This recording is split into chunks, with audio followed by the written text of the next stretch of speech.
Hi friends, good morning. Happy Friday. Welcome back to another episode of Financial Fridays. If you guys are new here and we have not met yet, hey, hello, my name is C and I post financial and budgeting videos every single Friday. So if you like those kind of videos and you haven't done so already, don't forget to hit that subscribe button down below to join the family and make sure you never miss a single video. It is free to subscribe. We love free things on this channel. Maybe think about it. Maybe join. So today's video we're going to be doing my budget breakdown for November. Let's go ahead and get into this. Let's do it. So we're going to go ahead and open up the spread to November. We're going to try not to burn house down. Okay, so here is my spread for November. Really simple. I don't go like crazy with stickers and stuff. I made a goal for myself not to overspend, and I've had in October quite a few expensive days and did not meet my no spend goal. So I'll get stickers and cute things for my planner when I deserve it. Right now, I don't. So we're just sticking with the kind of simple spread right now. I hope you guys don't mind that. So for the purpose of saving time, I've already gone through and written out all of my bills. So all of my bills are set to pre-authorized debits out of my account. So I just have them color-coded. Phone bill, Spotify, gym, Netflix, investments, loans, rent, all of that kind of stuff. I have a key legend over here. And I'll just preface this really quickly if you are new here and never visit my channel. I have to budget in a very specific way because I am a month ahead on my bills. So how I break this down is basically going to show you how I budget all of my November paychecks for December. The second thing that I've already done is I've marked down all of my paydays. So I work 2 jobs. My primary job pays every Wednesday. So I have those written out here. So there are 4 Wednesdays in November. So I get paid 4 times for my primary job. And then my secondary job pays bi-weekly every Thursday. So I have my payday and my payday. So in total, I'll have 5 pay periods. And you'll actually see, and if you've been with me a long time, you know, like I work 65 hours a week, I do school 22 hours a week. I have no spare time. You'll see I actually have 3 days off in a small span of time, which is wild to me, but we have a lot of like holidays and banked hours for overtime. So the next 2 weeks are going to be quite good. I actually have a few, day trips and stuff planned to visit some friends and my family and get my snow tires put on and all that kind of stuff. So a lot of traveling in the next little bit, so I definitely need those days. So those are 3 things that I think are really important to start off your month with, because you need to know anything that you have to pay that has to be debited out of your account and when. So all my bills are listed, as well as when you're expecting money to come in, so your paychecks, and roughly how many hours you're working. If you're on a salary and you know this amount that you get paid every single paycheck for sure, then you don't really have to worry about that part too much. But for me, because I have a variable income and I work 2 jobs, it's really important for me to visually see how many hours I'm dealing with so I can project roughly how much my paychecks are going to be. So I've gone ahead and done all of that. Go ahead and move into my actual budget for the month. So I am very much pen and paper girl, so I have my budget listed out right here. If you have been with me for a long time, you will recognize this budget journal. I used to do like my monthly spreads and everything in here, but this is just way easier and more time efficient for me because it's already like pre-done. This has not graced the channel in a while, but I'm whipping it out so you can kind of plan with me. I normally do all of my planning behind the scenes. This is the first time I've ever done it like on camera like this, so let me know if you like this kind of stuff. If you don't, I'll never film it again. Okay, like I said, I look ahead to see how much roughly I'm going to be working. I know that I'm going to be getting a full-time income from my primary job the whole month. So this makes it a little bit easier. Normally, I would kind of guesstimate like what the lowest amount that I possibly could do. I will budget that out, and then anything extra that I get paid just becomes like a bonus to more sinking funds or whatever. But I know that I'll be making at least probably $700 a week. I'm gonna bring out my phone here. Don't mind my super cracked screen, it's just the screen protector. If I do $700 times 4 weeks, I'm looking at $2,800. The potential total that we're budgeting is $2,800. Now that's kind of my estimate, and it's not really including any hours from my secondary job.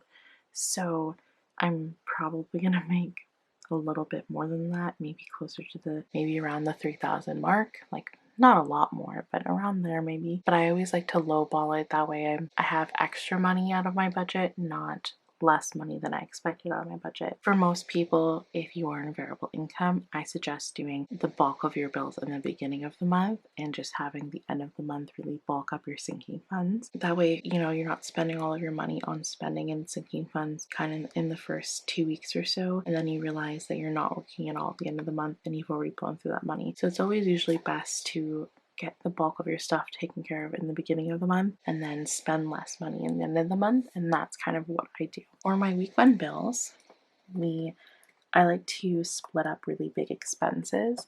So rent is a big expense, so I do that in small chunks. So rent is going to be $300, and then my loan is $120,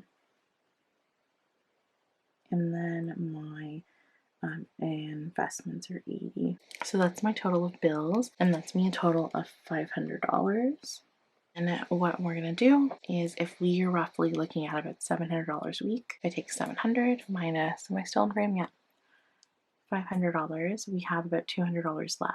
So from those $200, what I'm going to do, out of my paycheck, $500 has to go to all of this. The number one thing that I take out of my paycheck is always bills and necessary spending. So revolving expenses like gas and groceries. I am also a month ahead on gas and groceries, so that is actually not going to come out until my last week of the month, which I'll show you then. So that means we have $200 to play with, and $200 will go to my envelopes. Now, just like I do with bills, where I make sure that I'm hitting my priorities first, same thing with my envelopes. I have envelopes that I put money in every single week, and then I have envelopes that are high priority, and then I have envelopes that are like, okay, if I have leftover money, they can go here. The ones that I have this stuff every week, not because they're necessarily high priority, but because they are like things that I have to spend money on every week, or that have a set timeline or goal. So the first one being 52 weeks, obviously I have to do that every week, or else it defeats the purpose of the 52 weeks challenge. And I put $20 every week. So sorry, I realized that like it was probably not very legible and you couldn't see anything.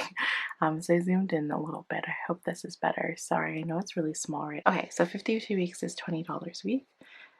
I save $100 every paycheck to moving out expenses. So I want to get a bigger apartment. I put $100 away for that every single paycheck, so that I have my first and last, as well as moving expenses. And then once I have that, I'll start looking for apartments. $100 has to go to that every week. Eating out gets $30, and that's just because I'm so busy that, you know, sometimes I'll wake up on time, I can't make breakfast, or, you know, I forgot my lunch or didn't have time to make dinner the night before, so I didn't have leftovers to bring to lunch. And then Christmas gets $5 every week, household expenses get 10, personal gets 10, and my down payment gets 5. So that should be a total of $180.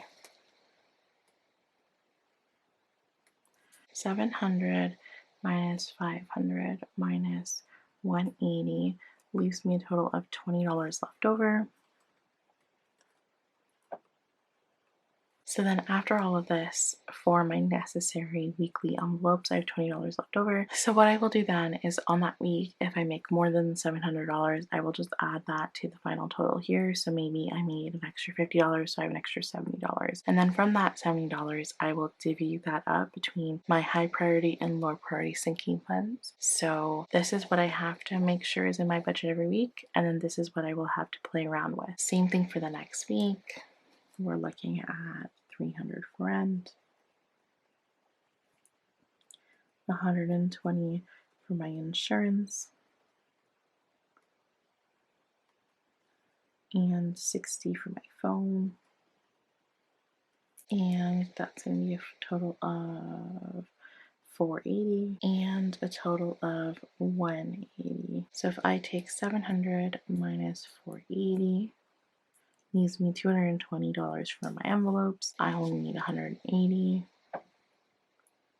So that's going to leave me a total of about $40 unbudgeted that I can put into other envelopes. And then week 3 is going to be $225 for rent and $100 for subscriptions.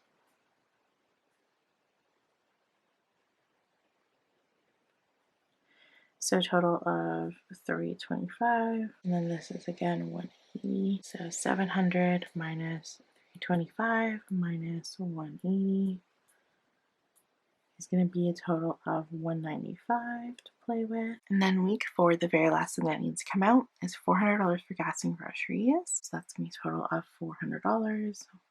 And then 180 for envelopes. So 700 minus 400 minus 180 is going to be a total of 120.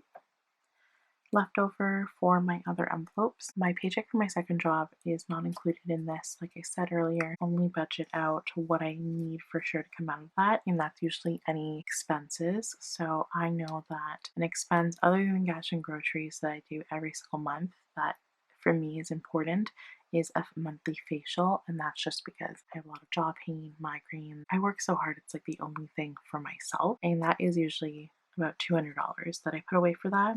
And then I put $50 away for taxes because I work so much. I just want to make sure that I have that extra buffer in case I get crushed on taxes. So that's pretty much will come out of my second paycheck. And then anything left over from my second paycheck goes to my debt snowball. So that is pretty much the breakdown for November. And like I said, all of this that we're talking about is actually for December. Every single paycheck in November is going to the December budget because I already have November bills and gas and groceries in my account ready to go, like I said. And that's the benefit of being like a month ahead, is I know that at least I have November covered. Okay friends, so that is it for this week's video. I hope you guys enjoyed. I just want to take a moment, as I always do, to thank you guys so much for clicking on this week's video and for watching it. I am so grateful that for you spending your time and attention with me here today. I understand that time is money, your time is precious, so thank you for lending it to me here today. I want to take a moment, as I always do as well, to manifest